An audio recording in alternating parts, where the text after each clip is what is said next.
जैसे कि आप सब जानते हैं कि आज अदालत में खान साहब को पेश किया गया और उनका 8 रोजा जिस्मानी रिमांड हासिल किया गया। अब उनको 17 तारीख को दोबारा अदालत में पेश किया जाएगा। इमरान खान साहब खैरियत से हैं,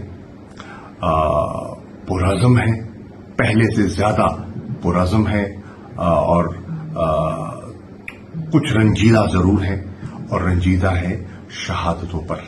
जब उन्हें इत्तलात मिली कि पाकिस्तान के तूल अर्ज से जो शहादतें हुई हैं और जो फायरिंग हुई है डायरेक्ट निहत्थे लोगों पर, उनका उसकी उन्हें बेहद तकलीफ है।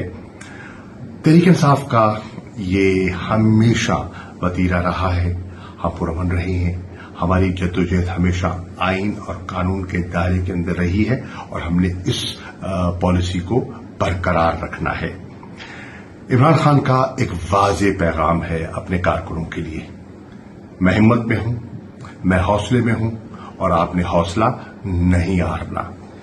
उनके पैगाम को आगे पहुंचाने के लिए मैंने आज शाम 6 बजे जितने रीजनल प्रेसिडेंट्स हैं और सेक्रेटरी जनरल्स हैं उनका इजलास बुलाया है और मैं उनसे बात भी करूंगा, उनसे मशावरत भी करूंगा और उनके रीजन्स के बारे में उनकी राय भी तलब करूंगा और वहां की सूरत हाल के बारे में आगाही भी हासिल करूंगा ताकि वो खान साहब को पहुंचा दी जाए।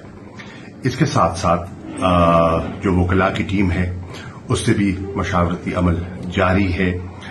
सुप्रीम कोर्ट में हमारी पिटीशन जो इस्लामाबाद हाई कोर्ट का फैसला है उसके खिलाफ दाखिल हो चुकी है, तो लीगल टीम के साथ भी आज रात मशावरत होगी ताकि हम अपनी सियासी क़यादत को और अपने वकला को एतमाद में लेकर अपने लाएअमल को मुरत्तब करें। मेरी कारकुनों से ये गुजारिश है, एहतजाज जारी रखिए लेकिन पुरअमन रहिए, कानून का एहतराम कीजिए, कानून को हाथ में नहीं लेना लेकिन हौसला पस्त नहीं होना, क्योंकि आपका कायद और आपका चेयरमैन उसका हौसला बुलंद है।